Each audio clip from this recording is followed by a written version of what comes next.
어쨌든 한 3주 정도 사용을 하면서 여러 가지 뭐 스펙 외에 실제 사용하는 느낌들을 조금 전달드리고 싶은데요. S5-2의 기본적인 스펙은 S1H랑 사실 거의 다를 게 없는 것 같습니다.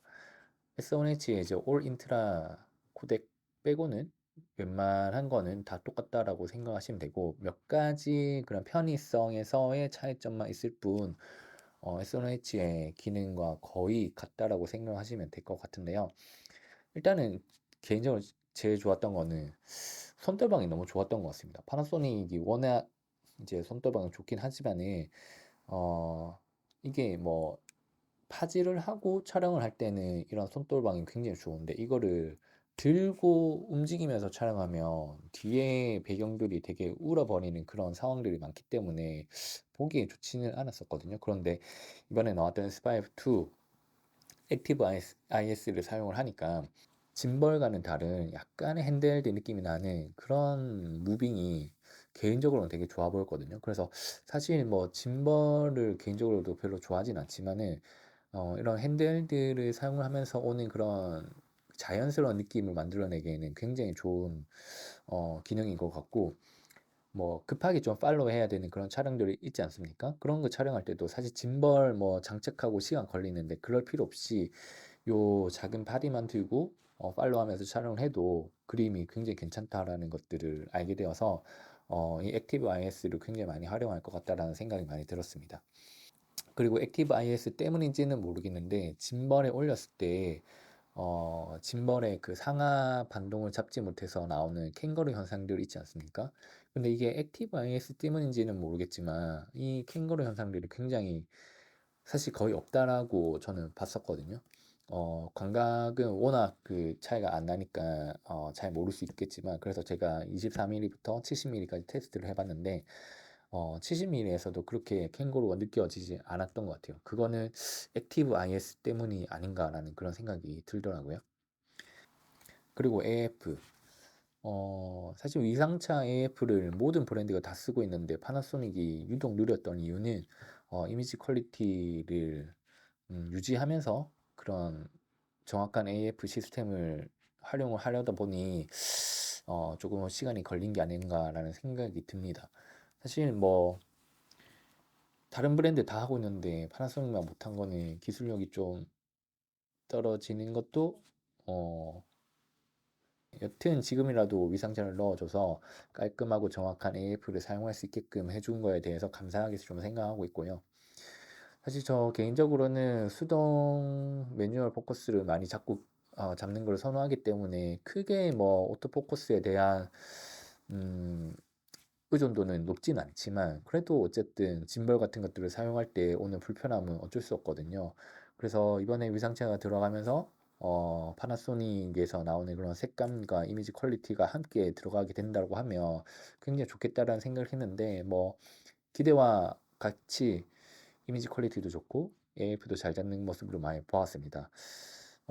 많이는 테스트 하지는 못하였지만 포커스 세팅을 할 때 인물, 그러니까 페이스 아이 세팅을 했을 때는 약간 우측면 좌측면을 촬영할 때는 핀이 나가는 모습들이 좀 보였었고요. 그리고 모자를 쓰거나 마스크를 쓰면은 그 아이 트래킹을 좀 잘 못하는 경우도 좀 있는 것 같더라고요. 그래서 저는 휴먼으로 잡고 사람의 쉐입만 있으면은 어느 정도 잘 잡더라고요. 뒤 돌아보더라도. 그래서 AIF를 세팅을 할 때는 휴먼으로 해놓고 세팅하고 촬영하는 게 가장 좀 정확하고 안정적이지 않을까라는 생각을 하고요. 그리고 파나소닉 제품들의 AF의 최대 단점은 아무래도 워블링 현상들이 굉장히 신경이 많이 쓰이잖아요. 그런데 이번에 위상차를 달고 나오면서 이런 워블링 현상은 이제 거의 없다라고 생각하시면 될 것 같습니다.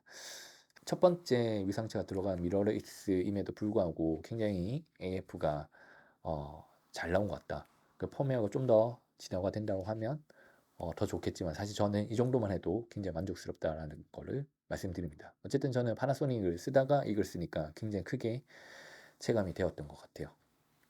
뭐 계속해서 사용을 하고 있었지만은 S1H랑 좀 비교를 하게 된다고 하면 확실히 그립감이 좀 많이 떨어지는 것 같습니다.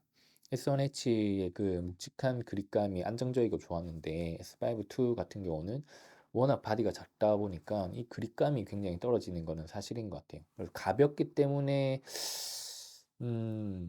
오는 편의도 있지만은 이 뭔가 작음으로써 오는 이런 그립감이 좀 부족한 거는 조금 아쉽다라는 생각이 들고, 만약에 이렇게 두고 다니실 거면은 스트랩 같은 것들을 활용해 가지고 좀 더 안정적이게 떨어지지 않게끔 촬영하는 게 좀 좋을 것 같고요.